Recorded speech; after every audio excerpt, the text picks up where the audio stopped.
nos vamos acercando al final, un final también esperado. Es de un disertante que llega a la Bienal con honores. Estoy hablando de Humberto Campana. Y los aplausos empiezan solos, ¿eh? Lo nombro y ya es aplaudido. Humberto Campana va a estar con nosotros. Va a ser distinguido incluso por la Universidad Nacional de Córdoba. Es un ratito nada más. Lo vamos a invitar a pasar. Y ahora sí vamos a escuchar el aplauso más fuerte incluso. Humberto, adelante. Y también voy a invitar al arquitecto Johnny Gallardo, porque también lo va a presentar y le va a dar la bienvenida al mismo tiempo. Adelante, adelante. Muchas gracias. Hola. Adelante. Bueno.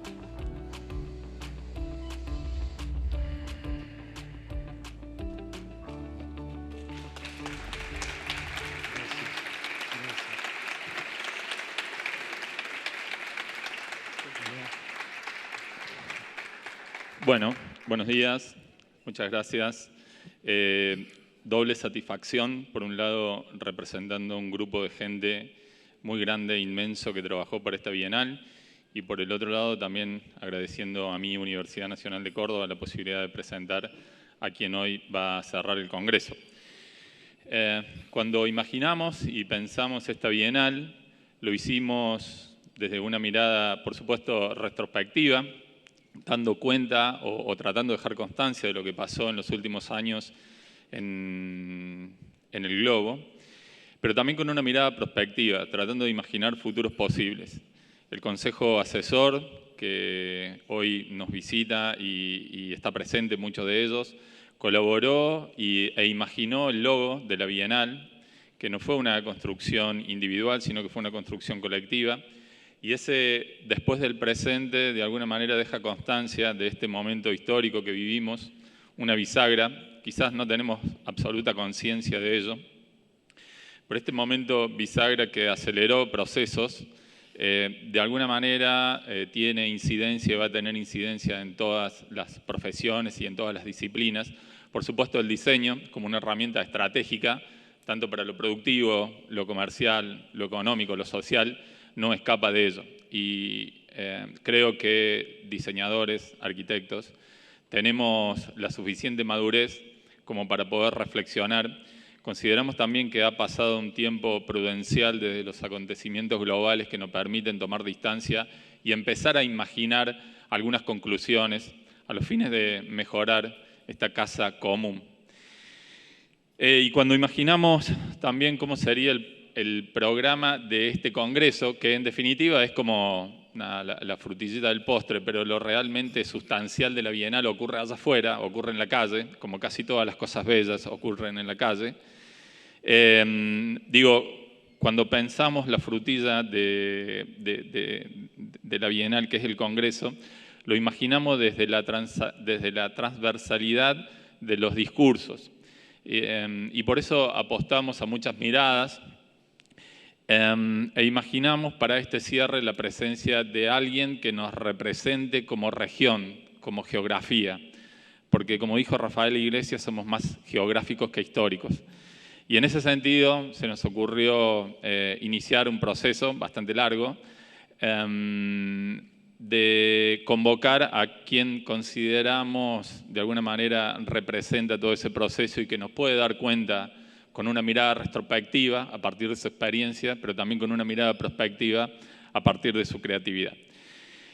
Y me toca presentar a quien, como digo, va a cerrar este evento y a quien realmente ustedes quieren escuchar. Pero primero vamos a hacer esta presentación formal a los fines de que, como dije, nuestra querida Universidad Nacional de Córdoba le genere este reconocimiento a quien hoy nos visita, que es Humberto Campana. Humberto Campana fundó el estudio con su hermano Fernando en San Pablo en 1984. Sus diseños icónicos abarcan un crisol de la cultura brasileña, sus colores, paisajes y ambientes. Ellos aparecen, sus diseños, en colecciones permanentes de todo el mundo: el Centro Pompidou de París, el Museo de Arte Decorativo, el MoMA, el Museo de Arte Moderno de San Pablo y el Museo Vitra Design. Creaciones como la silla Vermella, la silla Favela, han inspirado e inspiran a continuadores, diseñadores y arquitectos de todo el mundo. En 2022, Humberto Campana recibió el título Doctor Honoris Causa de la Universidad de las Artes de Londres por su destacada contribución a las industrias creativas. En 2012, Fernando y Humberto Campana recibieron el premio del Comité Colbert de París, la distinción de la Orden de las Artes y las Letras del Ministerio de Cultura de Francia y la Orden del Mérito Cultural de Brasil. En el mismo año fueron premiados sus diseños como diseños del año en la Semana del Diseño de Beijing, galardonados en el Maison and Objet de París, y en 2008 recibieron el premio Diseñador del Año en Miami. Humberto estudió Derecho, sí, estudió Derecho, en lugar de diseño. En los años 70 era difícil. Brasil se encontraba bajo el gobierno de una dictadura y la vida de un artista era particularmente desafiante. Después de 5 años de estudio, Humberto le entregó su diploma de Derecho a la familia y les dijo que en el futuro él construiría su vida con sus propias manos. Empezó a diseñar objetos con conchas marinas, bambú, arcilla, tejidos y soldadura. Comenzó a construir y a mostrarse en exposiciones y hacer lo que él llama educar sus ojos. Su hermano Fernando, que en ese momento se había recibido de arquitecto, le dio funcionalidad a sus esculturas. Ambos comenzaron con el estudio Campana con su primera colección llamada, irónicamente, Incómoda. Y la sociedad empezó a desarrollarse naturalmente. Hoy, su trabajo se enfoca en mucho más que muebles. El estudio investiga nuevas posibilidades en arquitectura, paisajismo, moda, vestuario y escenografía.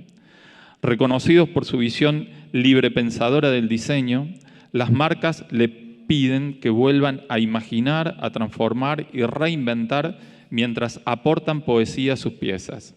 Para Lacoste reinventaron el polo, creando tejidos a partir de 3.000 logotipos de caimán minuciosamente cosidos a mano. Para Louis Vuitton crearon los bolsos de viaje hechos con recorte de cuero que emulan la figura de la danza folclórica tradicional brasileña. Humberto reconoce su legado en su instituto, el cual tiene como objetivo preservar las tradiciones y artesanías, apoyando el diseño económico, social y sustentable, entendiéndolo como una herramienta de transformación social a través de talleres y capacitaciones para organizaciones benéficas locales, ONG y comunidades marginales. En 2023 tiene previsto inaugurar un parque botánico en San Pablo, donde se están replantando árboles nativos junto a 12 pabellones ecológicos que llevan su trabajo a una escala completamente nueva, ofreciendo un espacio para la contemplación y el aprendizaje sobre la preservación del medio ambiente. Este parque es una muestra de cómo ven el futuro del diseño, una práctica interdisciplinaria que abarca a la naturaleza y al poder de reinvención que tenemos. Esta última frase de alguna manera representa y simboliza aquello que veníamos a escuchar, esto de lo que viene después del presente. Esta es mi presentación para Humberto Campana. Muchas gracias. Muchas gracias, Johnny Gallardo. Vamos a sumar un título más para el diseñador Humberto Campana. Te vas a llevar hoy un título más, una distinción, ciudadano distinguido, y este homenaje lo hace la Universidad Nacional de Córdoba, así que voy a invitar al rector de la Universidad Nacional de Córdoba, al magíster John Boreto, también a la vicerrectora de la Universidad Nacional de Córdoba, magíster Mariela Marchicio, y al vicedecano de la Facultad de Arquitectura, Urbanismo y Diseño, arquitecto Guillermo Holguín. Además, nos están acompañando decanas, decanos, autoridades de la Universidad Nacional de Córdoba e invitados especiales, y la transmisión se está haciendo en directo por YouTube, así que bueno, docentes, estudiantes universitarios también nos están acompañando. Gracias y bienvenidos. Los voy a invitar a entregar la distinción. Gracias. Medalla Gracias. Y diploma. Visitante distinguido de la Universidad Nacional de Córdoba. Muchas gracias. Para el diseñador Humberto Campana.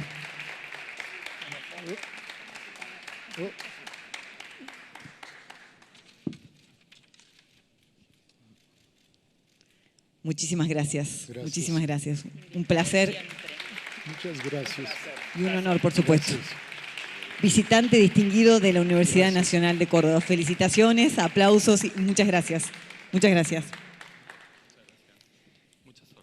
Y ahora sí, seguramente querrán escucharlo. Claro que sí, lo vamos a hacer. Y le vamos a pedir también a Marcela Fiviani, quien es editora y cofundadora de la revista 90+10 y especialista en sociología del diseño, que también nos acompañe. Hola. Va a ser la moderadora con ustedes de la conferencia El arte de la transformación, a cargo del diseñador Humberto Campana. Bienvenido. Buenos dias a todos.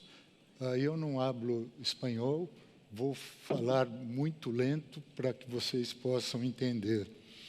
Primeiro, é uma honra receber essa homenagem de uma universidade tão importante e também de valorizar a cultura do Hemisfério Sul. Eu acho que essa homenagem significa união, amizade e hoje o mundo, o novo está no Hemisfério Sul. E isso é importante valorizar, a cultura do Hemisfério Sul.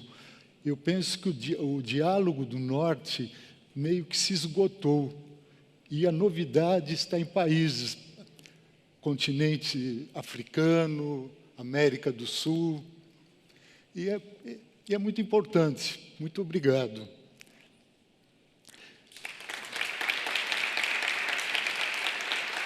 Humberto.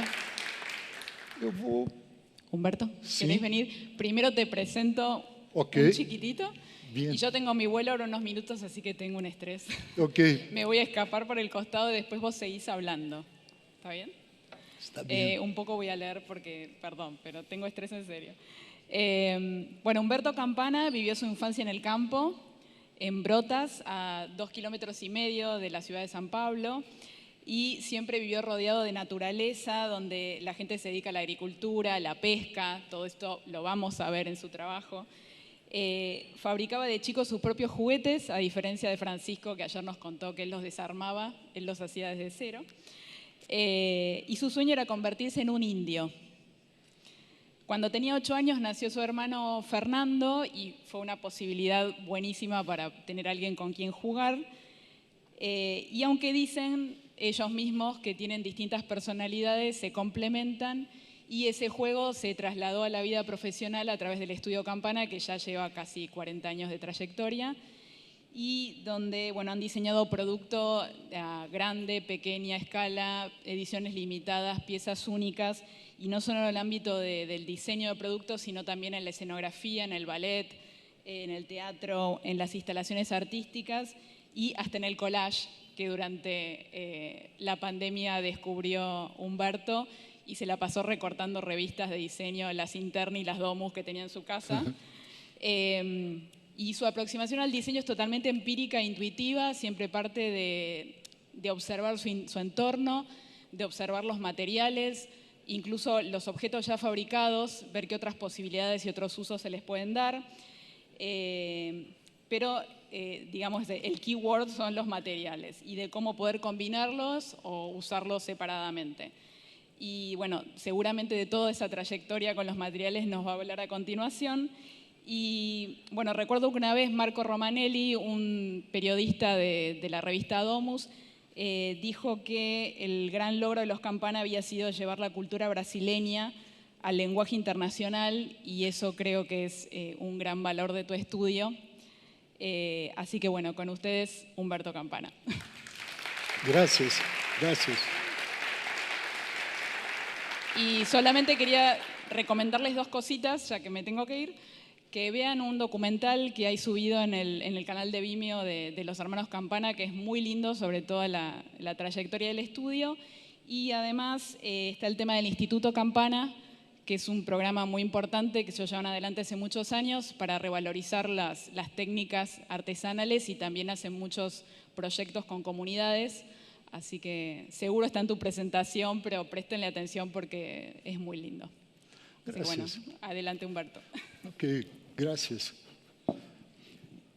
Eu... Hasta luego, que siga todo lindo. Até logo. Acho que eu vou ficar aqui melhor. Eu sou contador de histórias. Para mim, eu nasci numa cidade no interior do estado de São Paulo, e para conhecer meu trabalho, eu acho que é importante eu mostrar de onde eu venho, as coisas que eu fazia, que hoje ela reflete muito no que eu faço. E eu queria mostrar, eu aprendi a nadar nesse rio nos anos 50.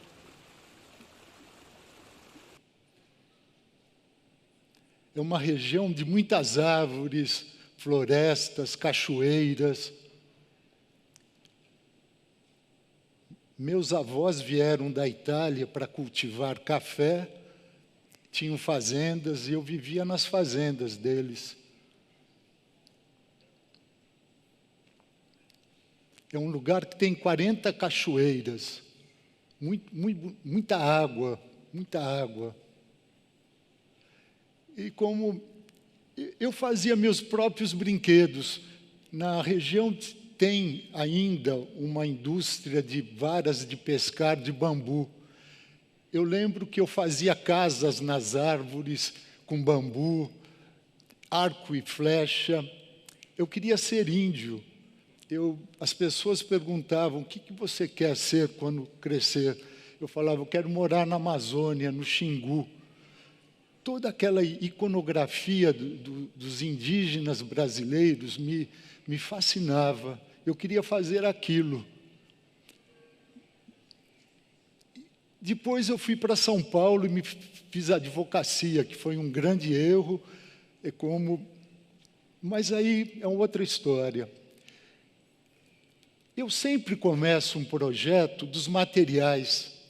Os materiais são como personagens que procuram um autor. É importante conhecer, tocar o material, dominar, sentir o DNA. Esses são projetos do ano 2000. E depois, pouco a pouco, eu comecei a me interessar quando a sustentabilidade não era uma palavra muito em voga na época. Isso antes do ano 2000. E eu me interessava dar uma segunda pele aos materiais. Mangueiras de aguar jardim, eu transformei em poltronas. Plástico bolha, a embalagem do móvel, é uma história muito interessante. Essa poltrona ela é muito leve, pesa assim, acho que 5 quilos. Tem uma estrutura de metal, onde 40 lâminas de plástico bolha são transpassadas por 8 parafusos, e ela é toda desmontável, os pés, tudo, muito simples.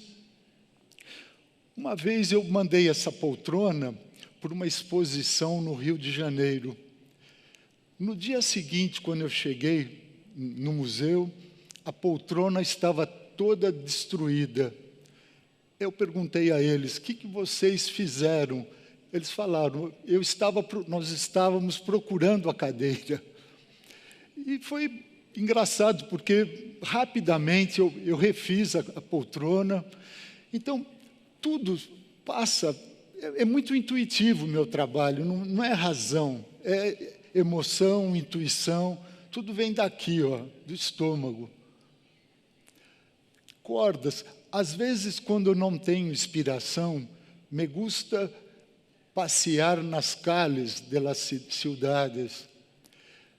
Uma época, foi 1993, eu e meu irmão compramos um rolo de cordas, levamos ao nosso estúdio, e assim que colocamos o rolo de corda em cima da mesa, ele se desconstruiu.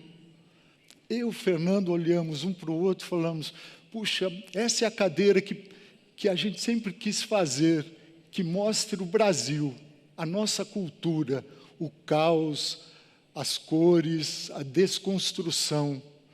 E nasceu a poltrona vermelha, 1993. Dessa poltrona, anos mais tarde, tendo peças produzidas pela indústria italiana, com o mesmo sistema da cadeira vermelha, criamos esse sofá chamado Boa, onde 90 metros de tubos de veludo são tramados e sem uma estrutura. Esse foi o briefing que o diretor da Edra, Massimo Morosi, nos fez. Ele queria um sofá sem estrutura. E ele é uma lente de aumento da poltrona vermelha. Essas cenas me inspiram muito. Eu gosto de museus, mas as cenas mais banais, mais feias, mais medíocres me inspiram. É daí que meu olhar vai, sabe? Onde que eu posso, o que eu posso extrair daí? Eu sempre gostei de madeira dessa forma, não geométrica, explodindo.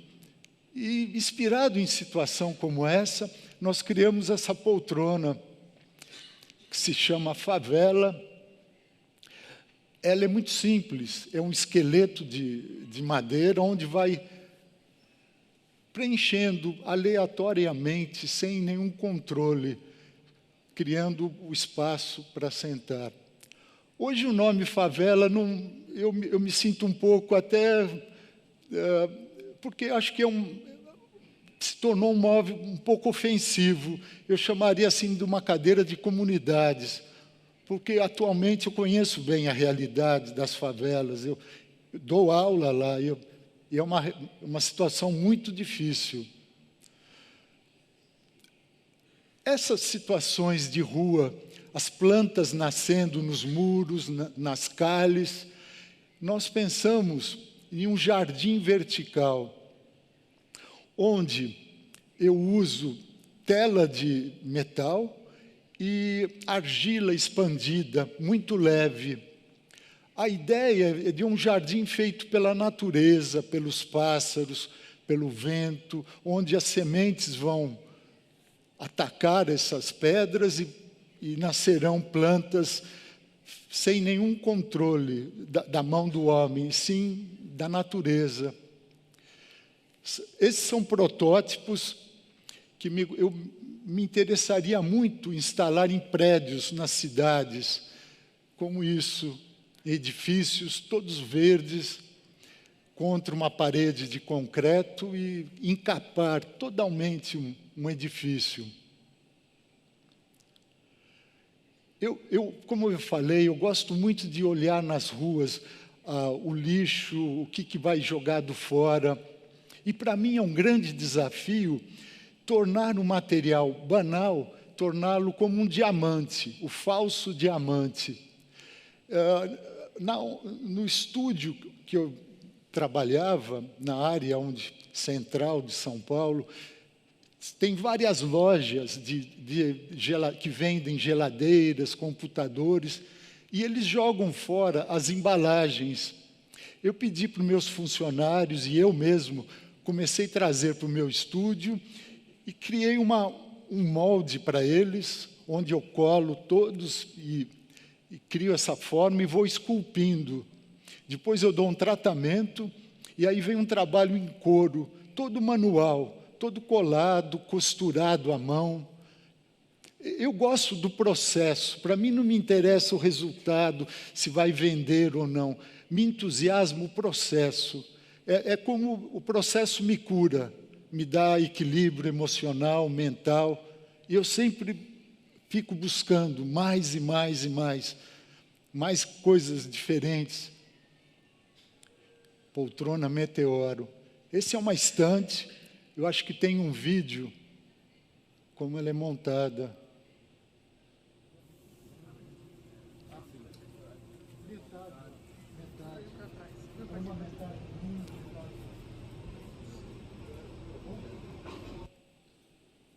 Depois ela foi encapada totalmente. Já não se vê mais o isopor. E isso me orgulho, porque de uma certa forma eu estou mostrando novos caminhos.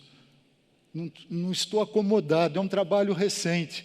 Porque às vezes quando a gente alcança uma fama, a gente se acomoda, eu não. Eu sempre busco o novo, porque isso me cura. Essas cenas de rua de São Paulo, olhando as pelúcias, era ano 2000. Eu e meu irmão, nós queríamos fazer uma poltrona confortável, que não tivesse aquela forma tradicional de upholstery, de estofamento.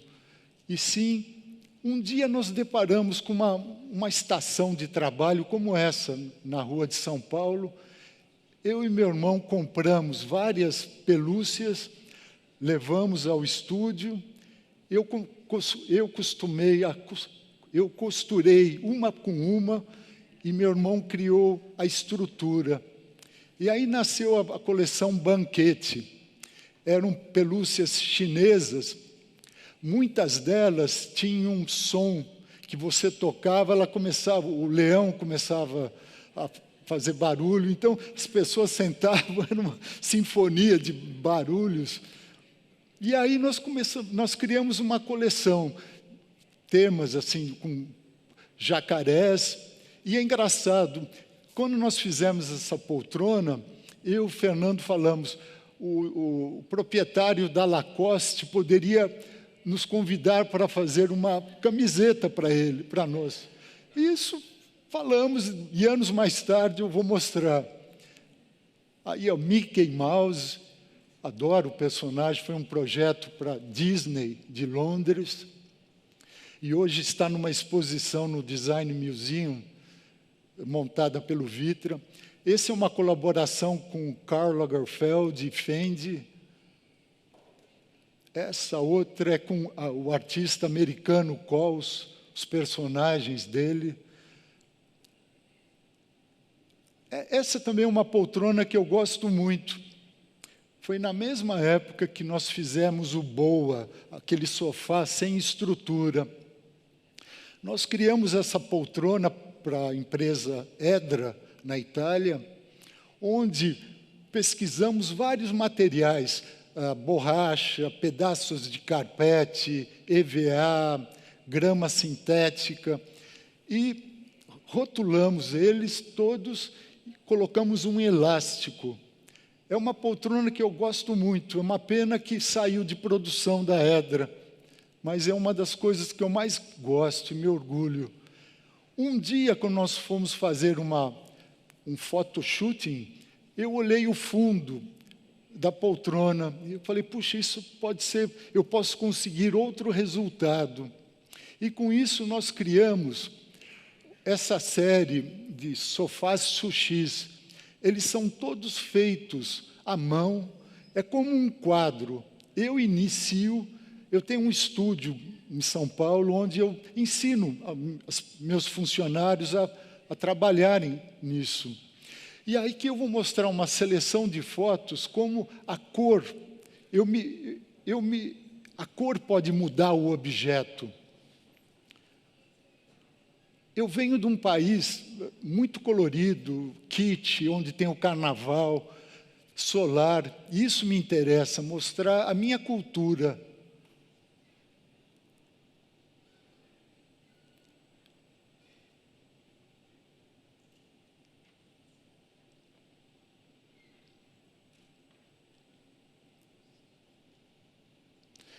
O Brasil tem a dimensão de um continente, é muito rico em tradições populares. Isso me inspira muito.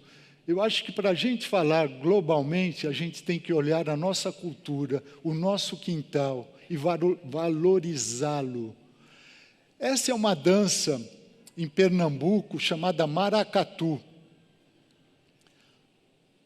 Durante o carnaval, em algumas épocas do ano. É de uma riqueza iconográfica incrível. A Louis Vuitton criou um projeto chamado Objetos Nômades, onde convidou designers para fazerem móveis. E nós pensamos num cabinet feito com os offcuts da Louis Vuitton, o que não era usado, e criamos esses gabinetes. E é muito interessante, porque a disposição das cores parece casual, mas não. Trabalhar com uma empresa séria, com a tradição da Louis Vuitton, tudo é muito racionalizado. Então, é uma experiência que eu aprendo muito, porque cada detalhe, o zíper, para essas cores foi criado um mapa de tom com tom para criar esse resultado. Fizemos, acho que 9 gabinetes. 10 gabinetes, cada um com uma cor. Eu também, às vezes, eu não gosto de ficar só no campo do design de móveis. No começo, as pessoas no Brasil falavam, vocês não são designers, vocês fazem peças únicas. Aquilo me magoava. Hoje, eu acho ótimo, porque eu não fico numa gaveta. Eu acho que eu sou muito mais que ficar restrito a uma poltrona, a uma cadeira.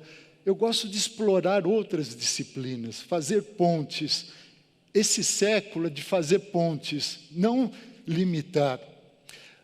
Em 2016, fomos convidados por uma companhia de Nova York, de balé, para interpretar o balé do Oscar Schlemmer, o Triadic Balé da escola Bauhaus. E eu criei todos os figurinos com coisas que eu comprei na rua, na Canal Street, plástico, na Chinatown, e criei toda essa indumentária com... Aqui tem um vídeo que...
E de Nova York, nós vamos para Broadway, do Nordeste do Brasil, essas poltronas.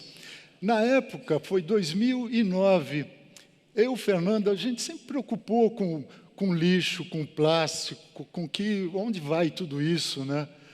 Nós imaginamos uma cena distópica, onde o planeta Terra todo coberto de plástico e a natureza se nutrindo do plástico, essa mudança de moléculas, tudo. Foi uma distopia que nós pensamos, criamos, e disso nós fizemos uma coleção chamada Transplastic, onde, junto com um artesão que fazia cestos de vime, nós desafiamos para tramar essas poltronas e criar uma coleção.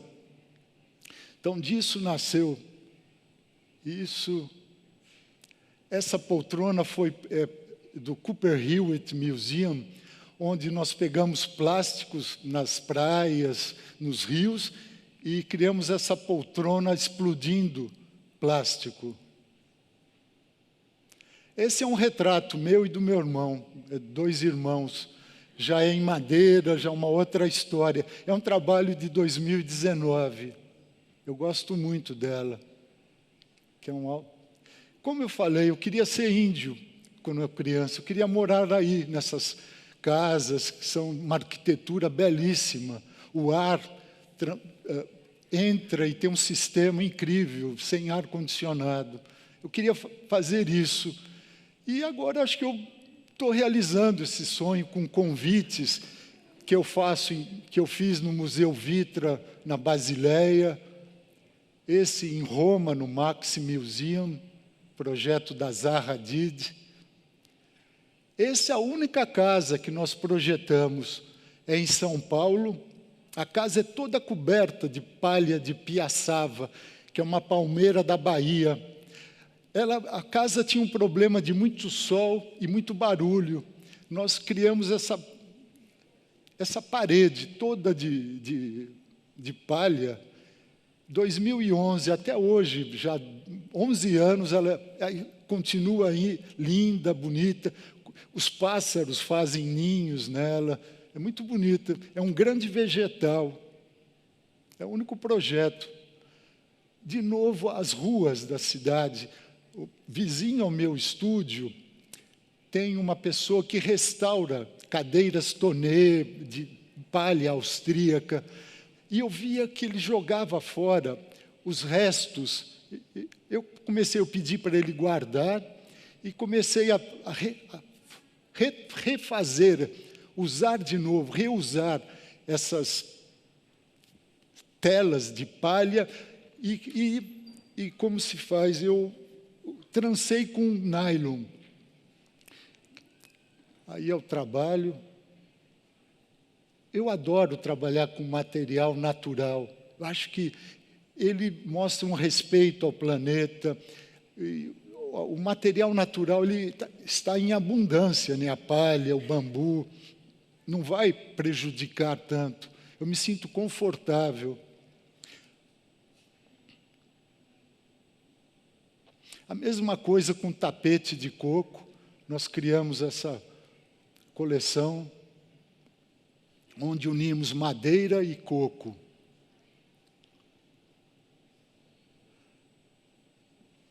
Eu vou mostrar agora um trabalho que fizemos esse ano no Salão do Móvel para a Paula Lente.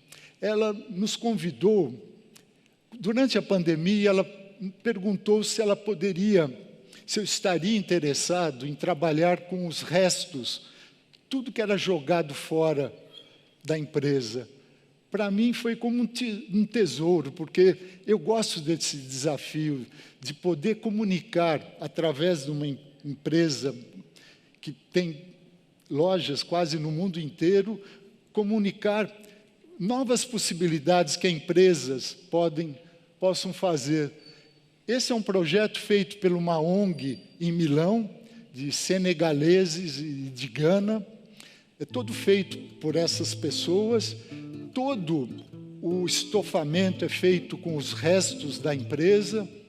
E eu comecei a mudar o DNA dos materiais. As cordas eu comecei a desfiar e tramei.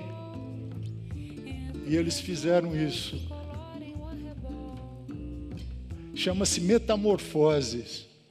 E aqui tem elas em real. Aqui tem uma trama. Ela criou uma máquina para pegar os fios e retramar de novo os tubos. É uma coleção que eu gosto muito. Esse sofá eu amo. Ele é tem uma organicidade e ele pode ser mudado de acordo. Ele nunca tem a mesma estética, ele sempre muda, dependendo. Uma hora ele se transforma numa cama. Eu gosto muito, chama-se Zoide. Aí é uma outra história. Isso foi quando eu fiz a poltrona de pelúcia. Eu comecei a procurar artesanato brasileiro, pessoas que faziam bonecas, coisas icônicas do artesanato brasileiro. Eu encontrei essa comunidade na Paraíba que faz as bonecas de tecidos. A próxima imagem. E nós criamos essa poltrona Paraíba, toda feita com essas bonecas que eles produzem. E foi interessante. 5 anos mais tarde, eles nos ligam, falando que nós mudamos a vida deles, que eles conseguiram comprar um espaço, um galpão, e pois a poltrona começou a ser publicada na mídia no Brasil, e as bonecas vendidas, aumentou a venda da boneca. Aí que nós demos uma consciência, porque sem a intenção de querer ajudar essa comunidade, nós ajudamos eles. Aí eu falei, puxa, o design ele pode ser uma ferramenta de transformação, ele pode mudar vidas. E aí, desde então, nós criamos o Instituto Campana com a ideia de, como foi falado, de recuperar tradições da cultura vernacular e empoderar as pessoas, comunidades carentes. Hoje, nós fazemos essas poltronas com jacarés, são feitas por uma ONG de mulheres de prisioneiros. Nós compramos os jacarés delas e fazemos poltronas com trabalho em couro, não é mais pelúcia. Sim. São alguns exemplos do que já fizemos com o Instituto Campana. E anos mais tarde, olha, 2009, o senhor Lacoste nos procura querendo uma edição especial da Lacoste. Nós procuramos uma ONG na Rocinha, é uma comunidade no Rio de Janeiro, e ela é toda feita à mão, são quase 3.000 crocodilos, é muito desconfortável, porque pinica, mas ela é uma peça, são 12, foram feitas 12 dessas, são partes de museu. Esse também é um outro projeto que ainda continua. Acho que 6 anos atrás, teve o desastre de Mariana, onde uma represa com metais tóxicos rompeu e destruiu toda uma região, matou um rio, pessoas, muitos. Isso nos tocou muito. Nós pensamos em trabalhar com essa lama, de fazer tijolos cobogós. Nós criamos essa mão como uma forma de ajuda, símbolo, de dar uma mão. A ideia era, procuramos uma empresa local, eles fizeram o tijolo com a lama, mas quando ia ao forno, ele se destruía porque tinha muito metal, então não tinha aderência. Mesmo assim, hoje ele é feito com barro normal, mas a venda desses tijolos vai para as pessoas reconstruírem as suas casas. É um projeto que eu gosto muito. E esse tijolo cobogó, ele é muito popular no Brasil, pois ele tem ventilação, luz. Aqui eu tenho um próximo projeto. Eu trabalho com pessoas em situação de fragilidade, alcoólatras, viciados em crack. E nessa região tem uma olaria que faz tijolos. Eu pedi ao dono da olaria para dar os tijolos em estado úmido, levei até eles e falei, olha, o tijolo constrói casas. Eu queria que isso fosse um símbolo para vocês reconstruírem as suas vidas. Hoje eles são feitos, nós compramos dele e vendemos. Então, fazemos a economia circular. Aqui está toda a coleção que é feita ainda e é um trabalho que me entusiasma muito. É isso, a nossa história. Obrigado. Obrigado.